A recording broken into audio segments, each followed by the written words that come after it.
Eu não vou começar gritando, nem falando é pique, também não tem bolo em cima da mesa, mas este é o podcast de aniversário da revista Autoaventura. A revista Autoaventura completou 4 anos de existência, já somos quase 50 edições, algumas impressas, outras só eletrônicas. Aliás, há 3 anos estamos na parte eletrônica, mas sempre contando com a sua leitura e sempre contando com o seu apoio. Então, desde já, nós queremos agradecer porque você acompanha o nosso trabalho pela revista Autoaventura. 4 anos de existência, este é o podcast Autoaventura especial de aniversário da revista. Desde já, muito obrigado a você. Hoje, deste lado da mesa, aliás, num dia especial, mas por circunstâncias e por motivos de força maior, não tenho ninguém ao lado. O Carlos Alberto Pinheiro, da Baobá Serviços Automotivos, ficou impossibilitado de comparecer, portanto, deste lado estarei apenas eu. No entanto, do lado de lá da mesa e na tela que você vai ver daqui a pouco, nós temos presenças mais do que especiais. Eu já vou antecipar. Hoje é meu dia de folga. Como é aniversário da revista, eu vou tirar uma folga, eu vou falar menos e vou deixar que os convidados falem, porque eu tenho 3 mestres aqui comigo, 2 presencialmente e 1 na tela. Eu vou começar pelo colega de profissão. Por quê? Porque eu começo por ele. Porque quando a revista foi lançada, no dia 26 de março de 2019, no evento de lançamento, o primeiro convidado a chegar foi ele.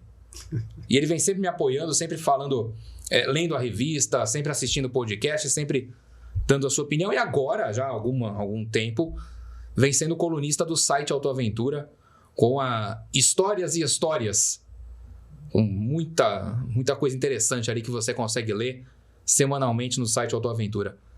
Chico Leles, que prazer tê-lo aqui pela primeira vez no podcast. Você que já participa do site. Obrigado pela presença, tudo bem? Tudo bem, eu agradeço o convite. Estou aqui para entrevistar o nosso convidado especial. E é isso. Muito obrigado pelo convite. Ao lado do Chico eu tenho um grande amigo e alguém que, assim, além de ser um amigo, me apoia bastante, porque nem sempre as coisas são muito fáceis para quem trabalha no jornalismo automotivo. E é curioso, o jornalismo automotivo tem uma coisa curiosa. Às vezes a empresa não apoia a imprensa. É uma coisa fantástica. Eu acho que só acontece no automotivo isso. É impressionante. Eles não querem parece que não querem que a imprensa fale da empresa. Só que o Ney quer que eu fale da Absoluta. A Absoluta tem que estar em evidência. Já está pela filosofia, já está pelo trabalho, já está pela política, já está pelos funcionários que tem, por todos os que fazem a Absoluta. Tanto é que você vê neste canto da tela, vai passar algumas vezes o nome Absoluta, concessionária Chevrolet na Baixada Santista, e em São Paulo também. E além de tudo, ele pilota. Então, quer dizer, além da gente falar de mercado, a gente fala de pistas também, fala de protótipos, de carros, de competição e de muita história. Ney Faustini está aqui. Por que eu falo que ele me ajuda muito? Porque quando a gente não consegue muito acesso a carros, ele tem. Então, eu já andei em Montana, já andei em Onix, já andei em Tracker. E vou andar em outras coisas mais, que ele sempre oferece, sempre deixa à disposição. Obrigado pela presença mais uma vez, Ney Faustini. Obrigado. Obrigado, Paulo Rogério. É sempre um prazer estar com vocês aqui. E é muito bom contar com o apoio da revista para a Chevrolet Absoluta. Legal. E agora vamos para a tela, porque é o seguinte, nós temos um monstro sagrado do automobilismo brasileiro. Um dos maiores nomes das pistas. Você que gosta de automobilismo, você que gosta de automobilismo brasileiro, você que gosta daquilo que acontecia na Interlagos, do traçado antigo ainda, dos 7 quilômetros de pista. 8. 8? Eram 8? Quanto tempo de volta, mais ou menos? Depende do carro, mas quem chegava próximo dos 3 minutos e 30 já era um temporal. 3h30 para dar uma volta em Interlagos. Para você ter uma ideia do que era a pista. Maravilhoso. E nós temos na tela um monstro sagrado, um nome que tem uma história de muitas histórias, mas uma história de vitórias, uma história de curiosidades e de uma maneira única de pilotagem, uma maneira peculiar demais de pilotagem que só ele poderia proporcionar. E tanto é que ninguém conseguiu copiar até hoje. E isso não vai acontecer. Temos na tela Bird Clemente, um dos maiores nomes do automobilismo brasileiro. Obrigado pela presença, Bird. Muito obrigado eu. Eu tenho muito prazer e me sinto muito honrado por eu estar aqui testemunhando para vocês, jornalistas, historiadores, a nossa história.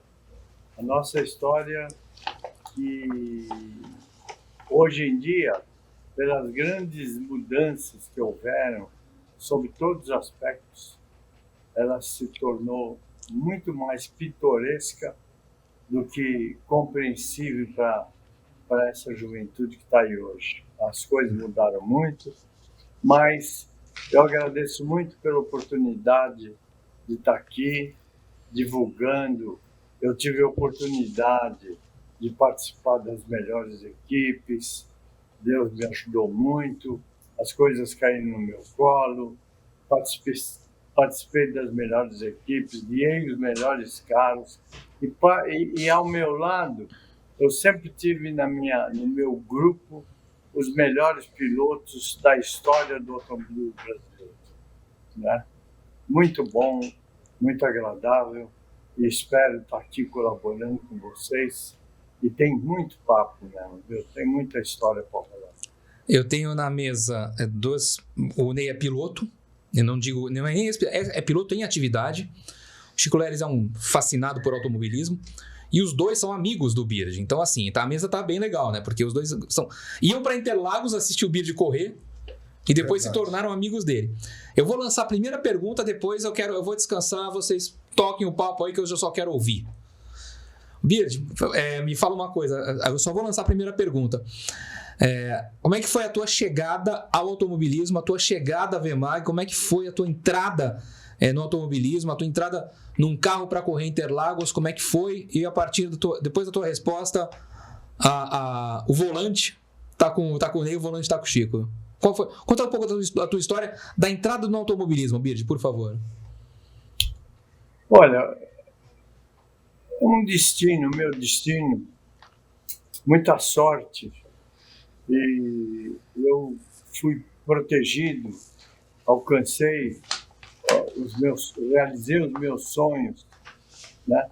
E fui o início de uma época que eu fui o primeiro piloto brasileiro a fazer parte de uma equipe de fábrica.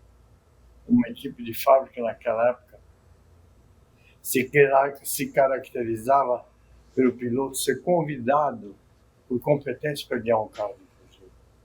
E fui o primeiro a participar de uma equipe de fábrica. Eu, o Marinho, Marcelo de Camargo Filho e o Jorge Lete. Então, aquilo começou por volta de 1958. Eu estreiei com o Luizinho Pereira Bueno numa 1000 milhas, guiando um Cinca 1100, entende? Você vê que coincidência, né? Eu e o Luizinho começamos em 1958. Ele já estava na pista, mas eu não. E assim foi o desdobramento de tudo isso. E eu me sinto muito bem, muito feliz e contente aqui, porque nós estamos falando dos anos 50. Dos anos 50. Os anos 50 foi quando apareceu a VMAG, a equipe da VMAG, quando começou a surgir os primeiros pilotos de carreira, quando o Wilson Fittipaldi se envolveu no projeto das 1000 milhas brasileiras, e o automobilismo tomou um formato, aquilo virou um merchandising, e tinha dinheiro, e do dinheiro então saía toda proveu todo aquele sucesso daquela época, né? É muita história. Eu vou esperar ver de que lado vocês querem rolar esse papo, porque é muita história. Nossa, se eu começar a falar aqui, eu vou ficar uma semana.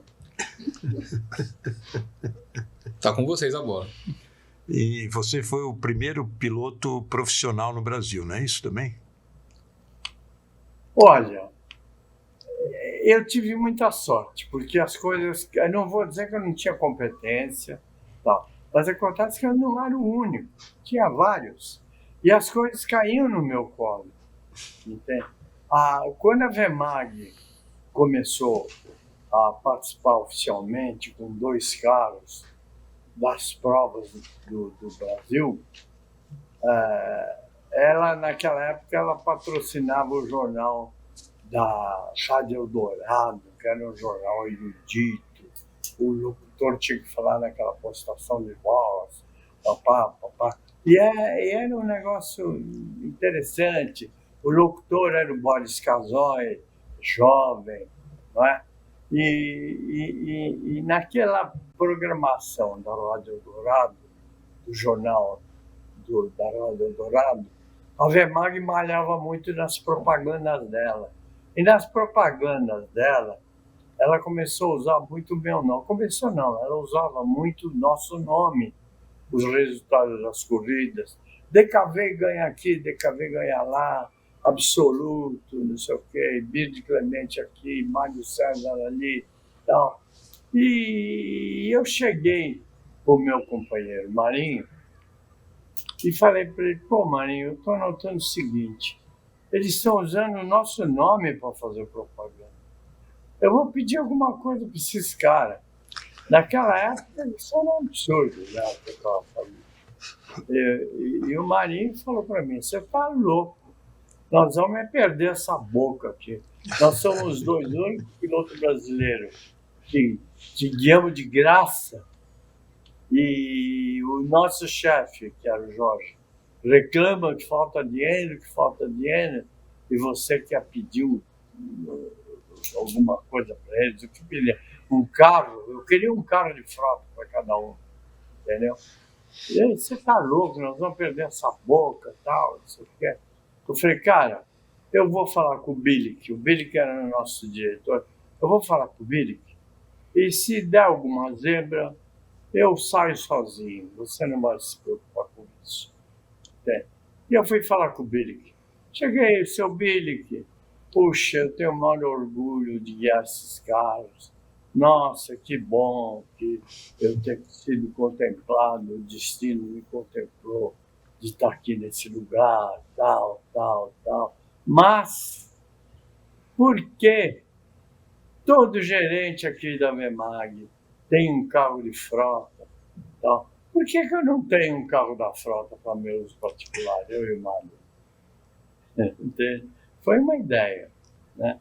E, enfim, ele ficou meio surpreso de eu ter falado com ele sobre isso, mas daí uns 10, 15 dias ele me chamou, pediu, olha, Bird, vem para cá almoçar, tem uma cerimônia aqui, vem a imprensa, e vem de gravata.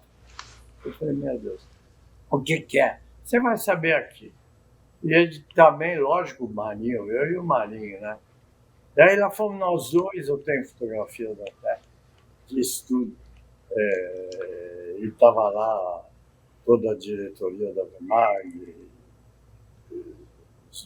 os principais jornalistas, e eles deram um carro para uso particular para mim e outro para o Marinho. E não era um carro comum, era um carro que tinha tudo que os nossos carros de corrida tinham. Tinha um motor 1000S naquela época, era um motor que tinha 65 cavalos, câmbio diferente, enfim, era um carro todo ajeitado, conta-giro, banco diferente, tudo. Era um carro que quando a gente ia, juntava gente ao redor para ver o carro. E foi muito legal. Esse foi o primeiro espirro, entende? Não foi um salário, mas foi o primeiro espirro. O salário foi o desdobramento. Quando o Christian Reis morreu, que eu fui para o Willis, aí surgiu um salário. Agora não sei se vamos falar direto ou se vocês querem perguntar alguma coisa. Ney, 65 cavalos, hein? Era diferente, mas andava e fazia barulho, né, Bird? Olha, nós tínhamos, naquela época, A gente perde a memória. Estou falando da década de 50, dos anos 50. Naquela época, meu pai tinha um carmanguia importado. Naquela época, o carmanguia no Brasil tinha uns 2 ou 3. E ele mandou vir um motor Porsche 1600 Super para pôr no carmanguia. Era o máximo. Tinha 70 cavalos. Motor Porsche 1600 Super. Entende? Então, é incrível. Nós tínhamos, a Vemag conseguiu, tem muita história atrás disso, né? Não é um papinho de 2 minutos que resolve. Mas a Vemag conseguiu tirar 110 cavalos desse motor. Eu falo, pô, mas 110 cavalos hoje qualquer carro nacional tem. É verdade. Mas naquela época, 110 cavalos era um absurdo de potência. E era um motor 1000, né? Era muita coisa. Era um motor 1000, 3 cilindros, se não me engano, não era? Era um motor 1000 com 3 cilindros. Era um motor super desenvolvido, né? Uhum. Super desenvolvido. Tinha um torque fabuloso nele. Olha, a gente subia a rata do box, a subida do box, a gente subia do lado dos Corvette, cara. Os caras não entendiam. Entende? Nós tínhamos tudo, nós tínhamos um câmbio acertado. O nosso carro era um show. Era um carro fácil de guiar. Era um show. Naquela época eu bati o recorde das carreteiras. Era 4 minutos e 7 segundos. Era o recorde do Camilão, uma Corvette. Eu consegui, aquele ano, 1961, virar 4 e 3. Foi um negócio do outro mundo. Foi uma coisa fantástica.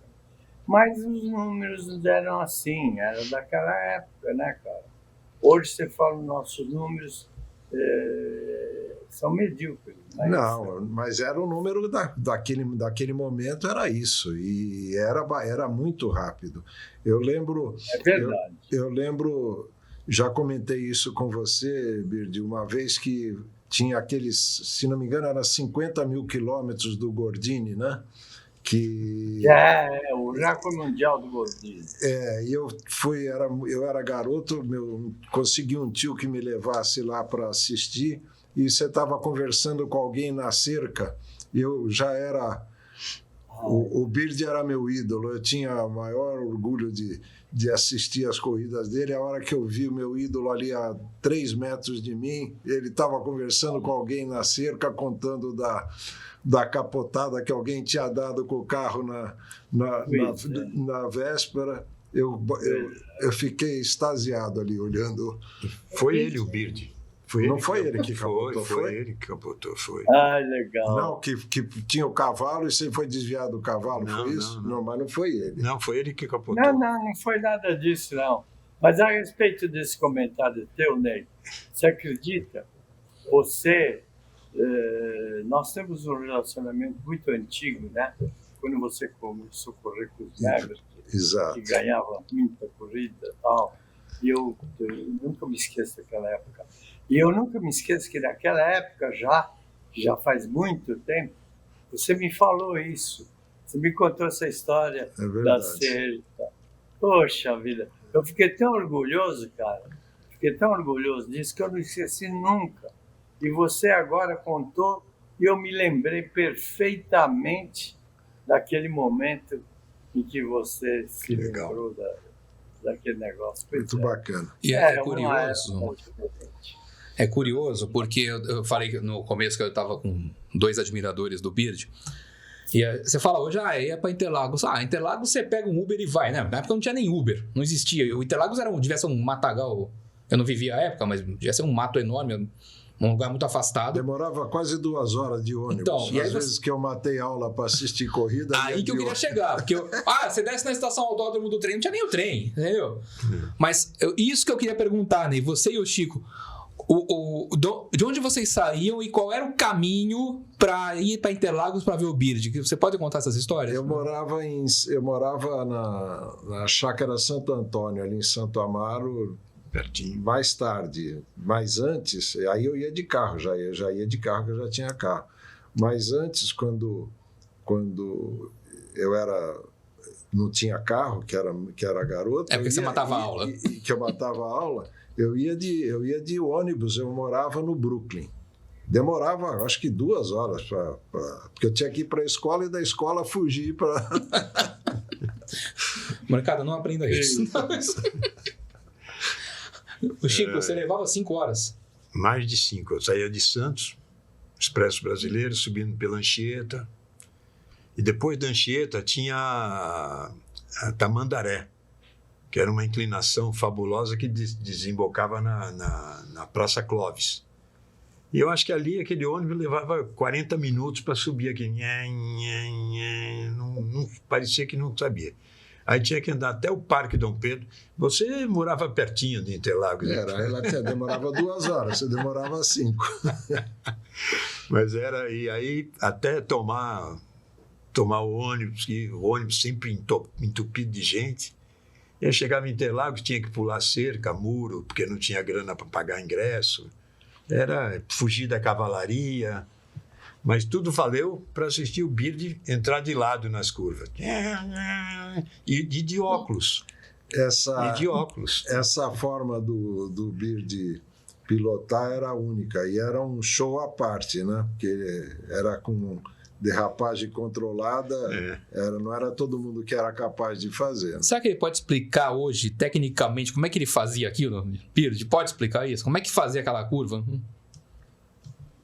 Olha, o automobilismo mudou muito, os carros mudaram muito. E o jeito de guiar também mudou muito. Os pilotos hoje são atletas superdotados, física e mentalmente. Na nossa época, a nossa grande função era controlar o carro, era guiar. Não tinha esse negócio de economizar pneu, não existe tanto regulamento, tanta coisa. Os autódromos eram rústicos, não tinha área de escape, não tinha nada. Era uma outra época. E eu tive muita sorte, quando eu fui para o Willis, de ter guiado a Berlinette.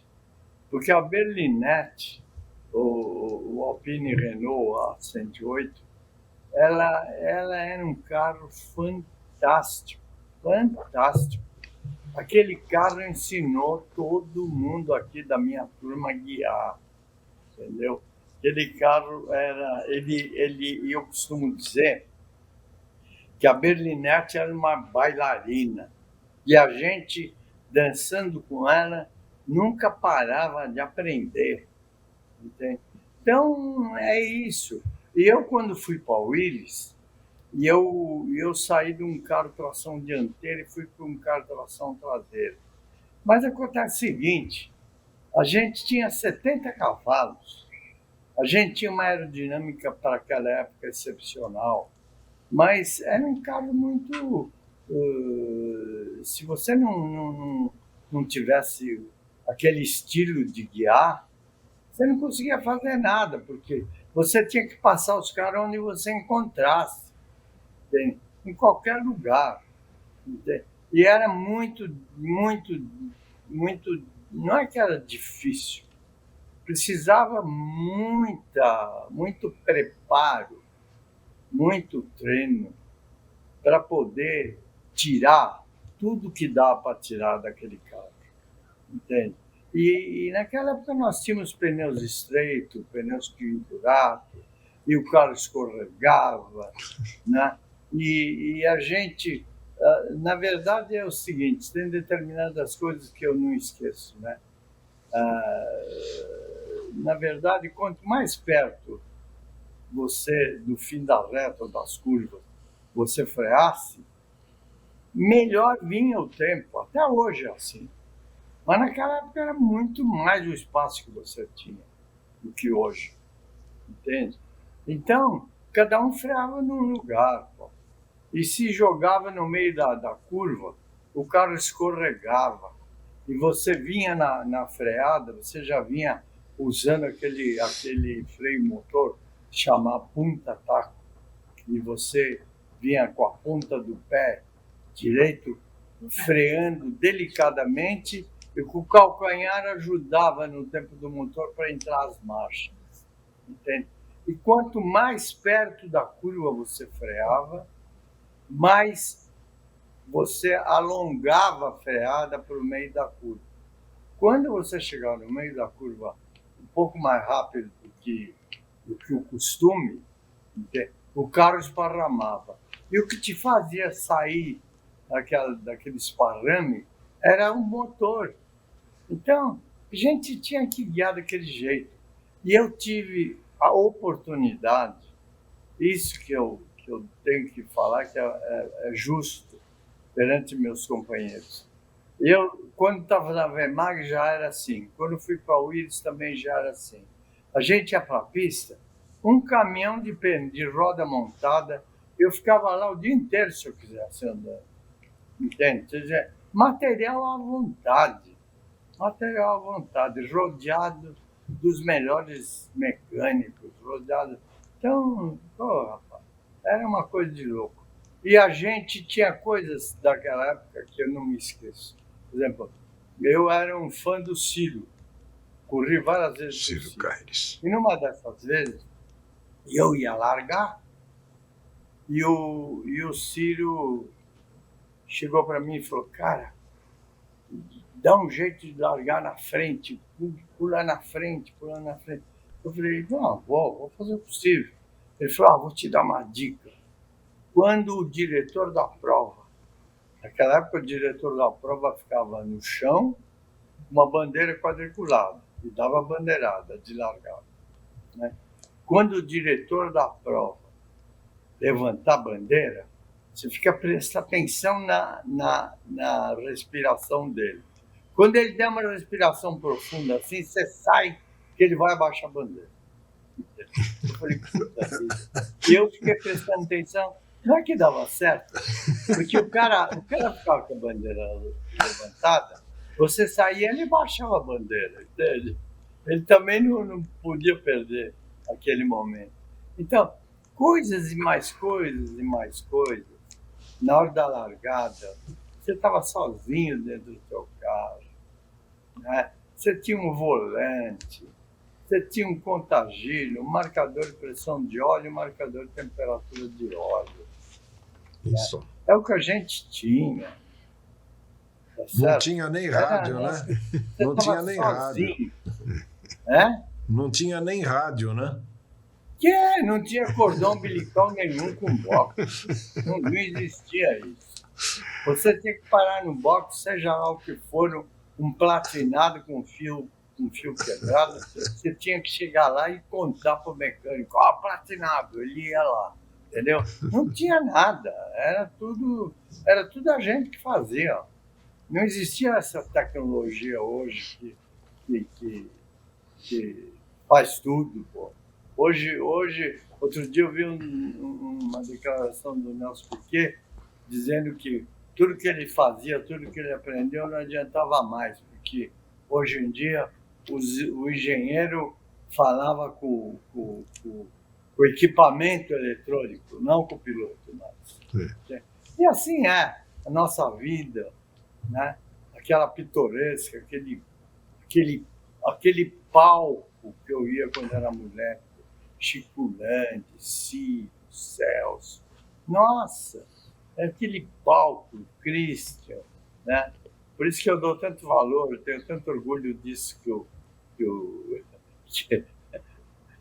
o Ney Faustino falou, que lembrava de mim. Puxa vida, que honra.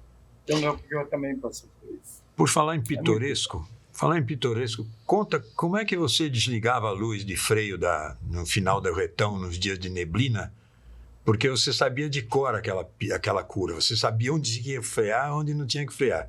E você descobriu que os caras vinham atrás de você esperando você frear e freavam junto. Aí um dia você falou, vou tirar essa luz de freio e muita gente bateu no final da curva. Pois é. Acontece o seguinte, na época da Wehrmacht, a gente pegou 2 carros para fazer os carros de corrida. Então a gente ia para a pista com aqueles carros, com um carro, pelo menos, e a todos os engenheiros dos fornecedores da Wehrmacht. Então a gente ia para a pista e naquela época, como eu já disse, não tinha equipamentos, eletrônica, tudo isso não existia. Você tinha que pôr para quebrar as coisas, para saber a durabilidade das peças, né? Então a gente ia para a pista. E eu ia privilegiado, eu era o piloto da fábrica, e o meu pai me dava um apoio grande, meu pai, meu irmão, eu podia, eles me deixavam e eu cumpria a minha missão no automobilismo, e a gente ficava lá uma semana. Você já pensou para um piloto ter uma semana um carro à disposição, um carro de corrida à disposição? Nossa Senhora! Agora, acontece o seguinte, todo dia quase, toda madrugada quase, tinha neblina em Interlagos. Naquela época, mais do que hoje, que não tinha tanta, não era tão habitado aqui, né? Mais verde. Então, acho que tinha mais neblina por isso. Mas quase todo dia tinha neblina. Então, eu ficava lá, ninguém queria guiar a neblina. O único que queria guiar era eu.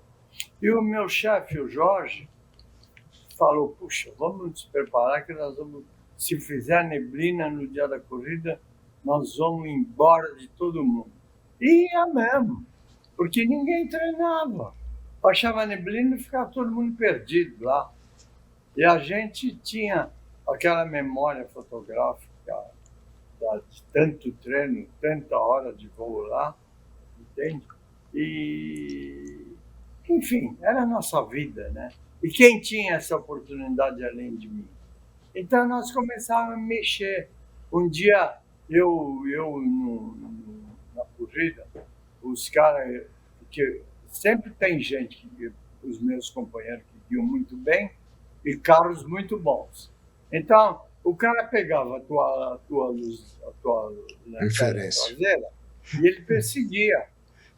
Aí eu um dia apaguei tudo no meio da reta, entende? Tentei apagar. Aí os caras da Jolly fizeram uma reclamação que eu estava fazendo isso. Aí eu não podia mais fazer. Aí então nós inventamos esse negócio da luz de freio, porque o lugar mais perigoso que tinha na neblina é a reta. Porque você desce a reta pleno, na faixa central, você sempre vai encontrar carros lentos no meio da reta. Eu não sei como eu tive tanta sorte, eu nunca bati, né? Entende? Então, é isso aí, a gente tinha que se virar. E quando aparecia a neblina, meu filho, a gente ia embora de todo mundo, mas ia embora de viagem, viu? Porque chegava no retão, que é o lugar mais crítico, o cara ficava na tua cola e de pé embaixo, né? Você na frente e um cara bom atrás. Agora, chega no meio da reta, você tem uma luz de freio falsa, o cara está esperando você pôr o pé no freio. Entende? A hora que você põe o pé no freio, você se liberta. E aí vai. E é pitoresco, você vê como é. A gente tem tanta história com fome. Nossa, é para muita história. Aliás, tem uma. Eu estava acompanhando aí alguns vídeos, alguma coisa. E você contou a história do cirquinho. O cirquinho que tinha lá quando não tinha corrida, né? É. Aí você aprontou com alguém lá, como é que foi isso? Cirquinho é o seguinte, nós tínhamos que vender gordinho, né? Quer dizer, o departamento de competição é para promoção de venda, né? Então, a missão da gente era promover as vendas e desenvolver qualidade. Então, o Mauro Salles perdemos ele faz poucos dias aí, pouco tempo, e o Mauro Salles chegou e falou, olha, vamos fazer o seguinte, para promover a venda dos Gordini, porque o Gordini é um cara muito delicado, muito, eu acho que... Será que parou? Não. Parou? Estamos ouvindo. Não, tá tudo certo. Travou? Tudo certo. Posso falar? Pode, à vontade. Então tá bom. Então o Mauro falou assim, olha, nós vamos fazer o seguinte, nós precisamos vender Gordini. No Brasil, ele está mal, porque ele é um carro delicado, feito para a Europa, um carro para andar no asfalto, não nesses paralelepípedos que naquela época pavimentavam as ruas das cidades do Brasil, né? Entende? Ou as estradas que eram chão batido, né? As estradas de chão batido. Então, se resolveu fazer, quando não tinha corrida, para até aproveitar o custo do departamento de competição, o Mauro Salles bolou fazer o cirquinho. Esse é um nome figurado que nunca foi mudado, gozado, isso ficou cirquinho, não tem pé nem cabeça. Ele resolveu fazer o cirquinho. Então era eu e o Luizinho Pereira Bueno guiando as Berlinettas Gordini, fazendo acrobacia, e o Greco e o Schmidt dando apoio para nós dois. Então a gente todo fim de semana que não tinha corrida, tinha cirquinho. E era uma loucura, porque era vamos dizer, reunia a elite da cidade, da região, era o padre, era o delegado, era, enfim, o prefeito, e era uma festa na cidade, tinha gente em cima das árvores, em cima dos telhados, e era uma coisa incrível, e a gente fazia muito sucesso. E aí, num desdobramento do cirquinho, o Mauro falou, vamos fazer o recorde mundial de resistência. Eu falei, meu Deus, como? Vamos fazer o recorde mundial. Vamos fazer. Olha, a Willis mandou recapear pela primeira vez, tocar no piso de Interlagos. Ela recapeou o anel externo, entende? Ela construiu alojamentos em Interlagos. Eu não sei por que não permaneceram lá, porque tinha de tudo, tinha refeitório, tinha ambulatório, tinha um departamento de tempo, de controle de tempo, departamento da imprensa, sala de lazer, tinha tudo lá, entende? E nós ficamos lá 21 dias ou 22 dias, não sei se é 21 ou 22, andamos 54 mil quilômetros com o Gordini, batemos o recorde mundial de resistência. E entre os recordes que nós batemos, o mais importante era do Ford Cortina, guiado pelo Jim Clark, companhia limitada lá, o pessoal da Fórmula 1, entendeu? E eu acho que foi uma coisa fantástica. E eu tive a maior decepção, uma das maiores decepções da minha vida, porque aquele asfalto novo, com o uso, ele foi esfarelando e criou um colchão daquele pedrisco. E uma hora, o dia estava clareando, eu saí da trilha, entrei com a roda traseira naquele colchão, a traseira foi embora e eu não consegui trazer mais, deu uma maior capotada. Foi uma coisa terrível para mim, uma sensação, nossa, que vergonha. Né? E a parte pitoresca, que alguém vai vai me perguntar, e ficou inesquecível, é que eu cheguei no boxe envergonhadíssimo, né? E todo mundo me consolando, né? Aí, de repente, aparece o Luiz Pereira Bueno, ele estava dormindo, e ele tinha a gente chamava o bico, né? Ele tinha aquela boca pontuda dele, né? E ele olhou aquele cara com aquela cara de sono, ele falou, não precisa me falar quem fez isso. Foi o campeão. Mas ele não falou campeão para me elogiar, né? Ele falou campeão para me esculhambar. O Luiz nunca concordou com o jeito que eu guiava, sabe? Então, coisas da vida é assim.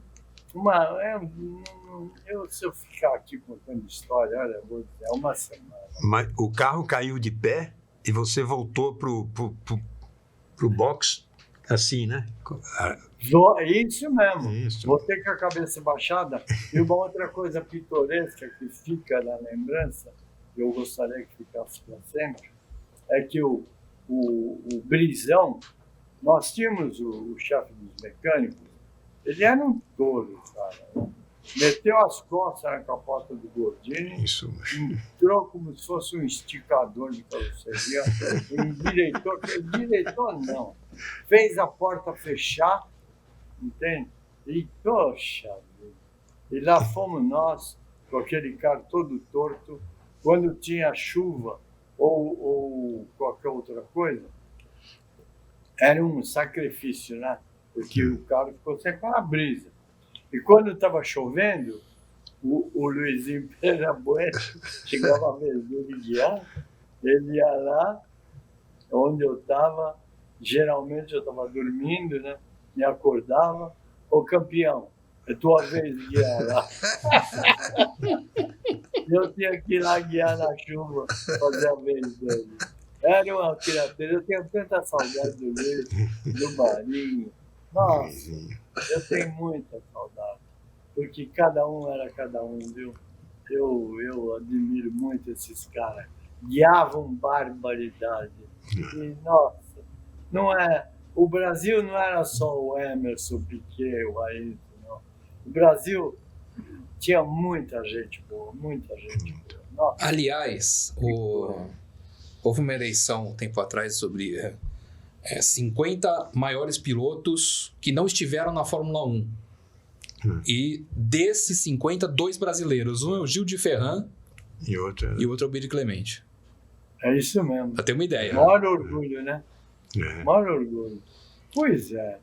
É uma coisa louca. O que vocês mesmo, isso que vocês estão me proporcionando, eu tenho o maior orgulho de tudo isso.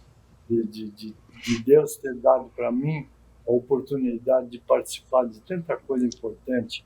E outra coisa, eu sempre fui o escolhido pelo destino para determinadas coisas, entende? Para determinadas coisas. Sempre fui escolhido. Sempre era eu, entende? E eu não era o único. Eu podia ter competência, mas eu não era o único. Mas era eu. Era eu o primeiro piloto da fábrica. Quando o Christian morreu, não sei se vocês querem que eu conte, quando o Christian morreu foi o momento em que eu me tornei o primeiro profissional do Brasil. O Christian morreu em 1963. Ele veio para o Brasil para montar o departamento de competição e participar do grupo que montaria a fábrica dos Interlagos no Brasil. E logo montou aquela equipe fantástica, a equipe Ritz, com 6 carros. Era um espetáculo. Com 6 carros, tal. E logo no começo de tudo isso, o Christian tinha as 24 horas de Le Mans. O Christian é convocado porque ele trabalhava na Renault, então provavelmente foi convocado, né? Foi convocado para guiar um Alpine em Le Mans. E teve lá um acidente muito feio e ele morreu. E quando ele morreu, a Wehrmacht estava numa situação de prestígio muito alto. E o Al Willis também, lógico, naquela época. Mas a Wehrmacht, eu fazia parte da equipe da Wehrmacht. E um dia à noite aparece o Greco na minha casa. E ele falou, ele sabe, ele vem te buscar aqui para você guiar as berlinetes. Eu falei, pô, mas como? Não é assim. Não, você vai para o Willis, está resolvido. O chefão mandou vir aqui te buscar, te contratar, tal. E eu falei, nossa, e você é um profissional? Eu falei para ele, não, eu não sou profissional, Greco. Profissional tem salário, tudo. Ele vira para mim e fala, quanto você quer ganhar? Quando ele falou isso, eu falei, nossa senhora, imagina, quando eu falei que eu ia pedir um carro para meu uso na Wehrmacht, me fala que eu era maluco.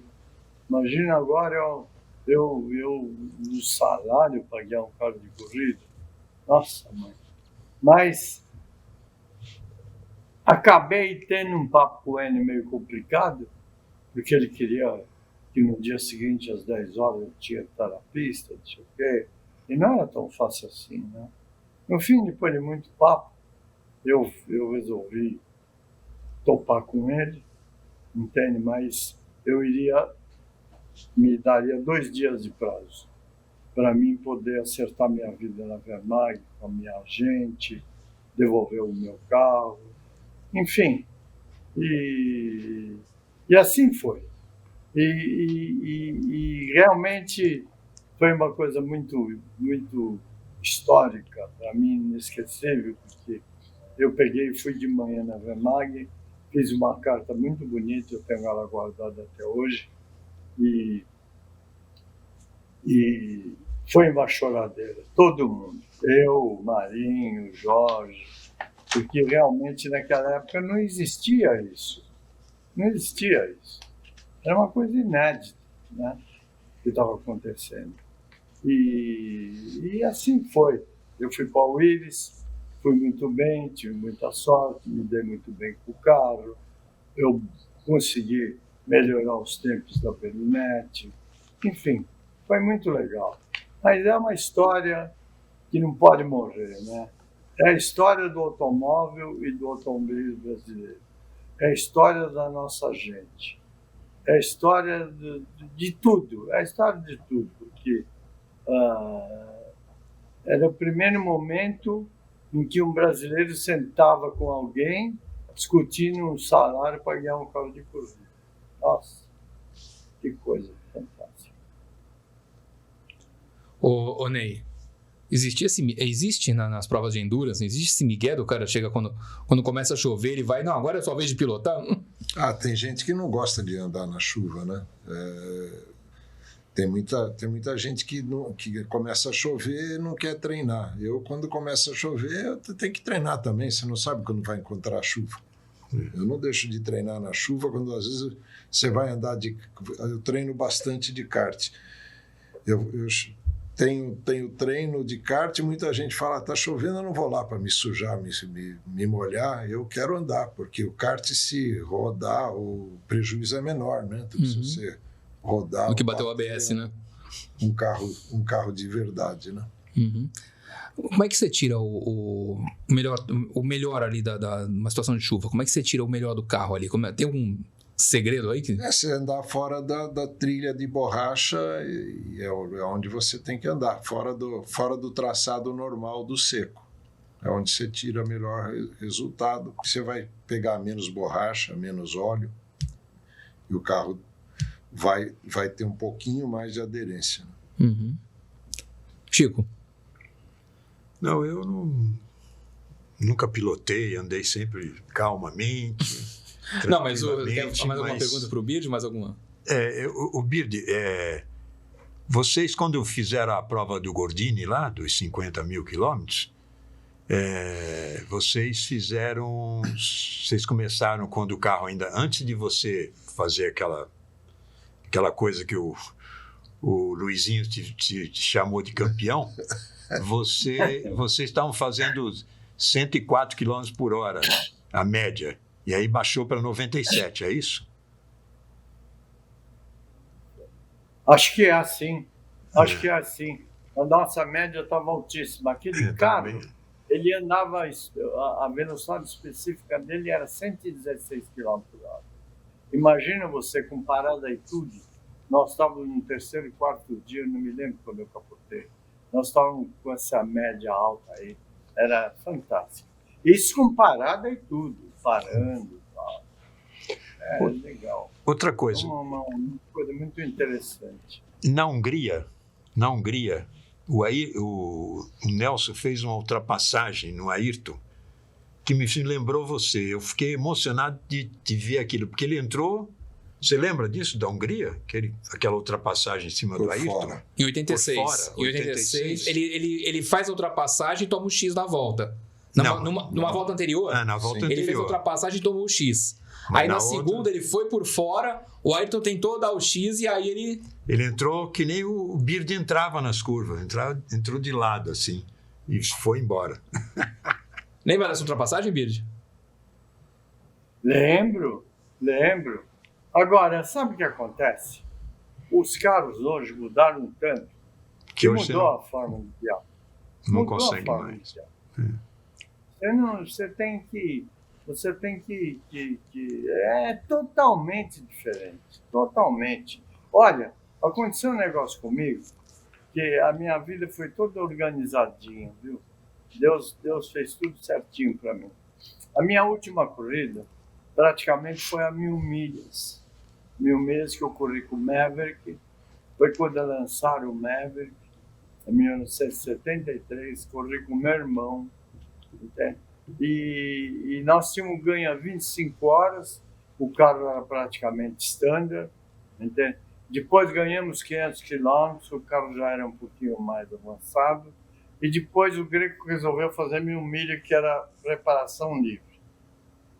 E nessa de preparação livre, nosso carro não tinha nada, não tinha sido, não tinha equipamento, não tinha nada. E nós se viramos, eu tirei até um tensor que eu tinha no eixo traseiro do meu Mustang para pôr no carro de corrida, porque a alavanca de câmbio não parava no lugar, ela tinha tanta potência que ela se mexia demais. O diferencial queria enrolar de tanta potência que tinha. Enfim, o carro estava incompleto. Agora, aquele motor imenso, entende? Com um pneu tinturado, o carro estava dificílimo de guiar, entende? E naquela época, os Opala estavam já preparados com o motor dos argentinos, motor do Berta, enfim, motores do câmbio 6 marchas, pneu slick, o piloto colocado mais para o centro do carro. Enfim, os Opala estavam super afiados. E nós com aquele Maverick praticamente standard, entende? Mas com aquele motorzão. Bom, eu fui para a pista, né? Para andar já com pneu slick. Eu consegui, com o meu amigo Henrique Mutti, eu consegui, compramos lá no Parnelli Jones, que corria de Mustang nos Estados Unidos. Ele mandou o pneu para nós e aí foi. Bom, aí nós fomos para a pista com o pneu slick. Aí aconteceu um negócio que eu nunca da minha vida vou esquecer. Porque eu fui andar com o carro respeitando muito. Era um motor subdimensionado, entende? E eu tomando um cuidado para não fazer nada errado, né? Dei umas 2, 3 voltas no limite de segurança, fazendo tudo direitinho, no capricho. E parei no box, o Chico Rosa, todo contente, o Greco, todo mundo contente. Eu falei, puta, estamos quase igual os caras dos Opala. Quase, estamos o tempo quase igual dos caras. Eu falei, nossa, Falei, poxa, eu não esperava, né? Mas cheguei pro Greco, e aí, Greco, o que vamos fazer? Não, vamos de novo aí, agora quanto você acha que você vai virar? Eu falei, ó, Greco, eu acho que eu vou baixar uns 3 segundos, sabe? No mínimo. Né? Ah, então que bom, então vamos de novo, tal, não sei o quê. Entrei no carro, fiz tudo o que eu sabia. Né? Cheguei até a fazer um pé embaixo com aquele carro. A roda até dá uma levantadinha, sabe? Ferradura, conforme ele dava uma balançadinha, acelerava antes, freava até no limite, fiz tudo que eu sabia. Parei no box, todo mundo de bico virado, e eu cheguei pro Chico, falei, ô Chico, e aí? Ele falou, piorou o tempo. Eu falei, tá louco. Tá louco. Imagina que piorou o tempo, Chico. Eu fiz tudo que eu não tinha tocado na... Não, piorou, olha aí as voltas. Quase todas iguais. Eu falei, nossa, mãe do céu. Aí eu fiquei tão decepcionado. Aí eu tive que começar a diminuir,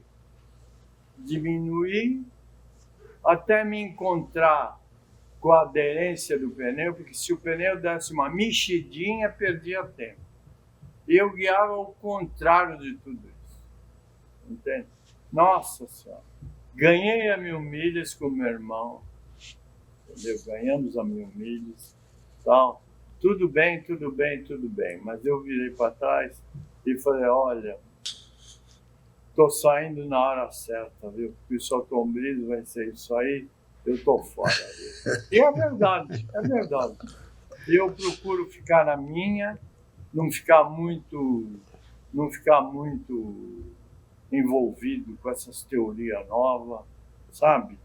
Prefiro ficar nessa memória pitoresca que eu tenho, porque não tá legal. Por que não tá legal? O que acontece hoje? Por que não tá legal, Bira? Olha, é tudo, pô. É muito regulamento. O cara mete o bico no outro, tem que passar dentro do box, advertência. Imagina, na minha época você olhava no espelho, quem tá atrás de mim? É o Círio, é o Wilsinho, é o Moco. Pô, ele vai meter o bico aí. Você já ficava esperando que ele ia te dar uma prensa, entende? E a mesma coisa você. Você chegava atrás de um cara e você dizia, vou passar esse cara ali. E aí enfrentava. Agora não, agora você precisa tomar cuidado com a faixa, o pneu. Pô, muita. Esses 5 segundos tão tristes, né, Bird? Pois é, mas é a vida, ficou assim. Ficou assim, a vida deles é essa, os caras de corrida são assim. O cara tem que ser preciso, ele não pode errar. Se ele errar, ele vai pagar um preço muito caro, entende? Você pode ver que aquele trenzinho, e a hora que o cara dá uma erradinha, o outro passa, entende? Um para passar o outro precisa abrir asa, precisa apertar o botão. Não tá legal isso. Economizar pneu, entende? Mas é um mundo moderno. Hoje em dia... Hein? A bandeira azul. A minha mulher está me lembrando aqui. Bandeira azul não existia. Outro dia eu estava falando, fiz um programa com o Reginaldo. Bandeira azul, daí eu e o Marinho e o Wilsinho. Falei, bandeira azul, eu nem sabia que era bandeira azul. Eu nunca vi na minha vida. Imagina a bandeira azul para passar alguém. Entendeu? Reginaldo, então, que ele fala, é o Reginaldo Leme, um dos mestres do jornalismo automotivo e do automobilismo. Ney, só uma perguntinha aqui pro Ney. Só uma perguntinha pro Ney. Nas tuas categorias tem essa série de regulamentos também? Também tá sendo levado para onde você corre? Como é que tá lá? Não, no Endurance tem asa móvel para os carros da P1, mas você não tem a obrigação de usar ou deixar de usar. Você usa à vontade a hora que quiser. Né? Não tem pontos, não tem zonas. Zonas de DRS não tem. A categoria P1 pode usar asa móvel. Agora, essa questão de de você forçar uma ultrapassagem, pegar um pedaço fora da pista, isso é penalizado, né? E às vezes a gente, além de ser penalizado, acaba discutindo com o comissário, aí o negócio enrosca e fica... É melhor você ficar quieto do que discutir, respeitar e não criar caso. Senão você... O comissário leva para a direção... você é penalizado, né? Entendi. Ô Bird, na sua época não tinha isso, não, né? Resolver vocês mesmos. Olha, hoje tem que ser do jeito que é. Eu acho que hoje tem que ser do jeito que é. Porque os autódromos, você vê a pista, os detalhes, é um espetáculo. A motocicleta, então, o cara cai, escorrega 30, 40 metros, sai andando. Pô, maravilha, entende? Agora, não tem nada, absolutamente nada a ver com a nossa época. Nada. Ô, Bird, é verdade. Agora, o cara tem que guiar-se. Ele tem que guiar desse jeito. O pneu é um chiclete. O cara dá uma mexidinha, ele perde tempo. Então, ele não pode perder aquela estabilidade direcional. Ele tem que ser aqui. O cara pode treinar até em simulador, tudo. As pistas têm área de escape. Na nossa época, era barranco na cara. E quando não tinha uma árvore na frente, né? Não, mas é só negócio, é outro mundo, outra época. Eu não estou criticando hoje. Eu acho que hoje os pilotos estão preparados. Eles têm um físico fantástico, fenomenal, entende? E eles estão condicionados a fazer aquilo, entende? E tem que fazer mesmo, tem que ter uma mente fantástica. O cara tem que guiar o carro com aquele teclado de computador, com tantas funções, mexendo em tudo, lendo todo aquele equipamento. É difícil. E né? é uma coisa assim, o bundômetro que era bom na sua época não existe mais, né? Olha, você sentiu o carro na bunda, é isso mesmo. Bom, até hoje deve ser, né? Não, Só que na nossa época era para valer, né? Ô Bird, você falou agora da segurança, tem área de escape, o motociclista ele cai, ele arrasta 40 metros e sai andando. É verdade que no seu tempo, quando ia começar ali a temporada, vocês juntavam, olhavam pro outro, bom, quem será que vai esse ano? Quem será que não termina a temporada, né? Tinha esse tipo de aposta, não? De alguém que ia morrer no meio do caminho ali, não? Saber se vocês iam perder alguém no meio da temporada ali, porque a segurança não era como é hoje? Se tinha alguém que ia morrer, né? Olha, a gente era perigoso. Era um envolvimento muito grande, né? Era um envolvimento muito grande. E a gente convivia, perdendo muitos amigos, é verdade. É verdade.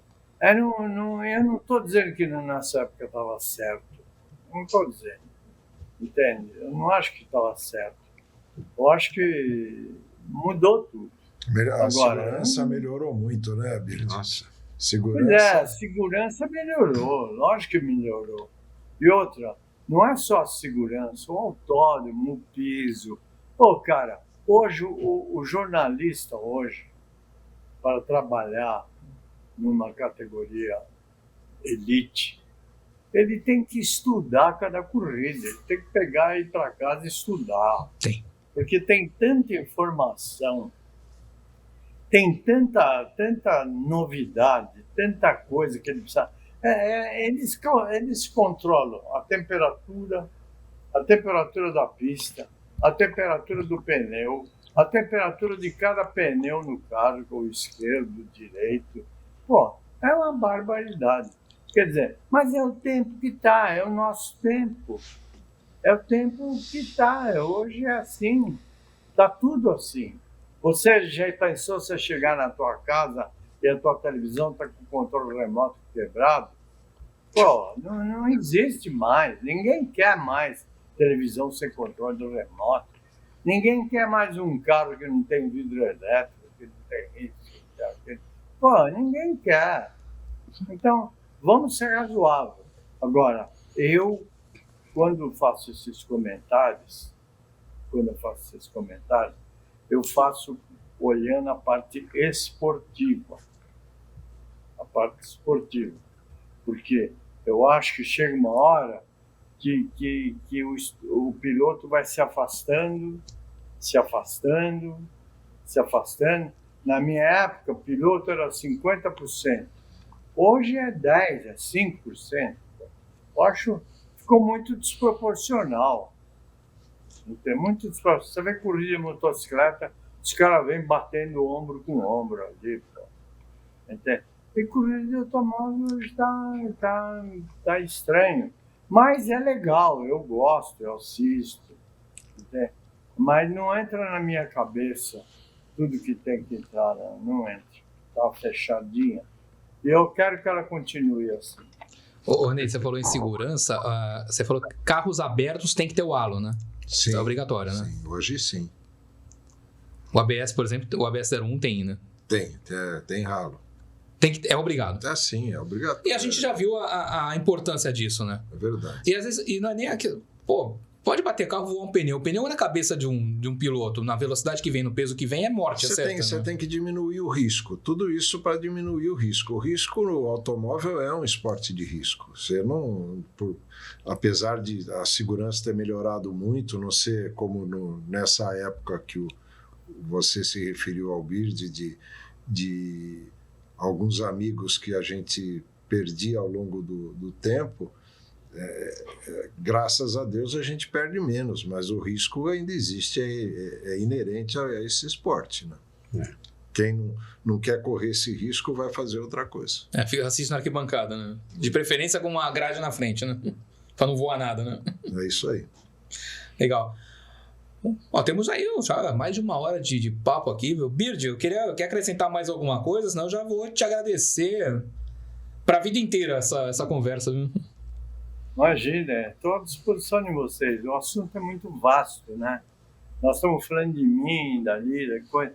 Eu gostaria de falar um pouco do Camilo, do Chico Grande, do Cílio, e isso aí precisa criar um espaço, né?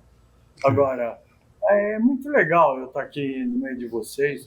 O Ney Faustini é um cara que vocês perguntaram para ele sobre o mercado de automóvel no começo.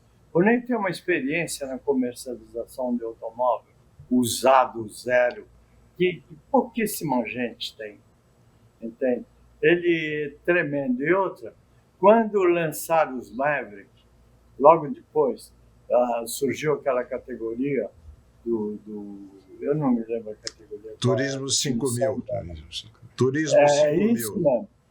Isso. Eu nem corria com o Maverick. Ele ganhava tudo. Pô. E ele guiava para o Batista.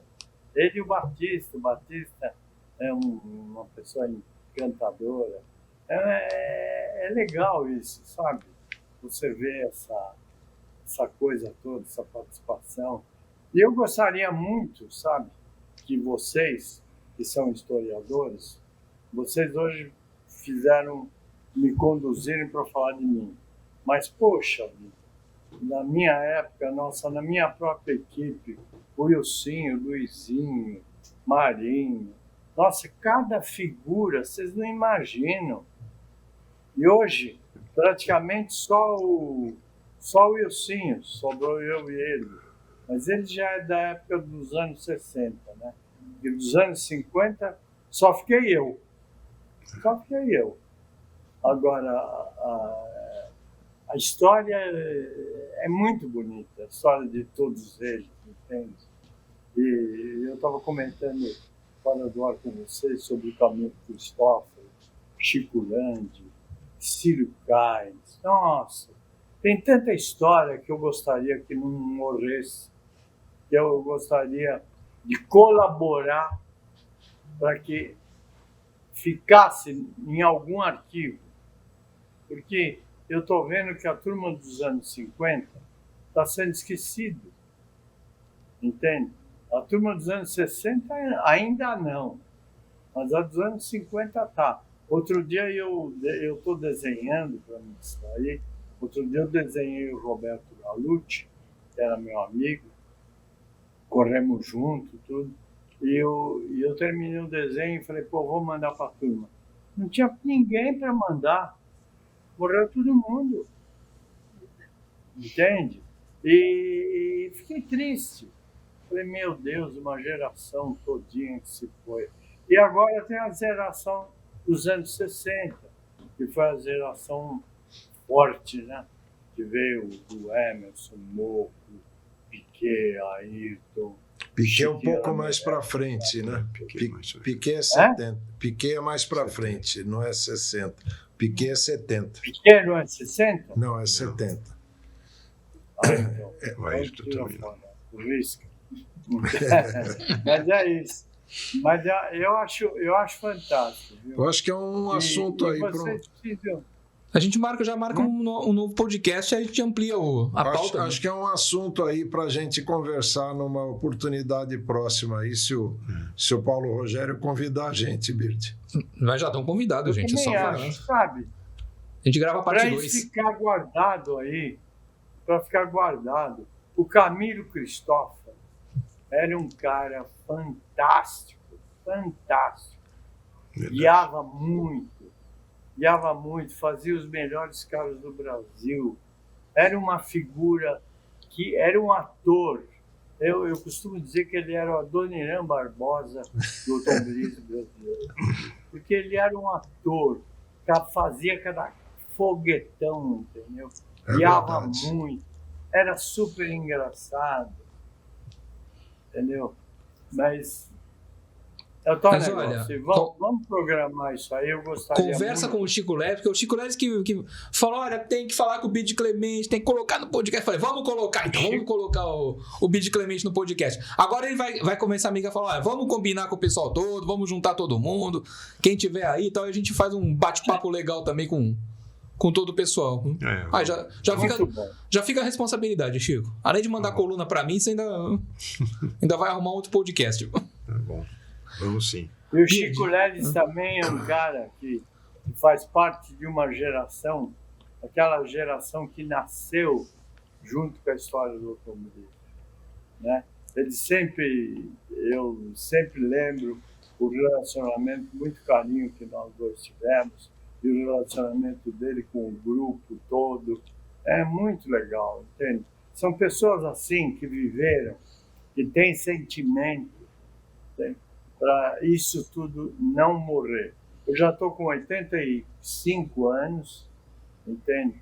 E eu tenho muita coisa guardada, muita coisa. Mas eu gostaria de colaborar para que a memória dos meus companheiros fique viva. Porque eu sempre tive que ser uma espécie de arquivo. O garoto propaganda era abria uma câmera, um microfone e sumia todo mundo. E ficava lá eu. Entende? Então, não é legal isso. Eu tenho prazer, mas não é legal isso. Entende? Eu acho que a história é muito forte. E a história do automóvel, do automobilismo, das pessoas, enfim, de tudo. O Chico faz parte de uma geração que eu classifico ali no jornalismo automotivo como a área dos engenheiros. Que é aquela primeira ali, tem Cláudio Karsug, que tem o Bob Sharp, que tem o Fernando Calmon. Aí pode parar, eu não. Esse pessoal que... Eu não tenho conhecimento mecânico, técnico nenhum, zero. Eu gosto da história, sei da história, conheço. Mas você tem uma história, você foi GM, né? Você teve... Fui gerente de imprensa da GM. Gerente de imprensa da GM, pouca coisa, né? Lancei desde o Cadete até a Zafira. Todos os lançamentos para a imprensa eu que ajudei a organizar. Certo, só isso, né? Só isso. Chico, vou começar por você, Chico. Obrigado. Só não tem como te agradecer todo esse trâmite que você fez para a gente trazer o Bird e pela tua presença também, por todo o apoio que você tem dado às mídias Autoaventura, né? Você já colabora com o site e sempre eu sei que está lendo a revista e assistindo o podcast, assistindo os vídeos, que sempre me dá um feedback. Então, agradeço demais, Chico. Eu que agradeço colocar essa figura aí na sua revista, no seu podcast. Ney, a você eu agradeço o apoio mais uma vez. Obrigado, Montana. O vídeo da Montana já está no ar, inclusive. Obrigado pelo apoio. Obrigado aí pela sua presença no nosso evento lá de lançamento e pela oportunidade de você nos ter dado de colocar o test drive da Montana no ar e pelo convite aí da gente ter oportunidade de estar com vocês aqui. Muito obrigado. Obrigado. Obrigado, Bird, pela oportunidade de estarmos juntos aqui. Bird, obrigado. Eu não sei nem como te agradecer. Obrigado. Você honrou demais esse podcast, que é especial de aniversário da revista. Então eu agradeço demais a sua presença e já vamos marcar a próxima, viu, Bird? Obrigado, eu. À Gente, disposição. obrigado. Gente, a você que acompanha esse podcast desde a primeira edição, já estamos na 25 ou 26, enfim. O hashtag vai aparecer aqui embaixo da tela. Muito obrigado a você que nos acompanha, muito obrigado a você que tem acompanhado as mídias Autoaventura, seja a revista, o site, os vídeos no YouTube, também estamos no Quai, no TikTok, enfim, tem rede que não acaba mais. Muito obrigado a você. Gostou desse vídeo? Deixa o like, ativa o sininho, se inscreve no canal, dá aquela moralzinha pra gente, porque no Autoaventura você tem bate-papo, você tem vídeo, você tem matérias, você tem muito sobre o jornalismo automotivo de modo geral. Obrigado a você, vamos para a próxima. Até aqui nos ajudou o Senhor.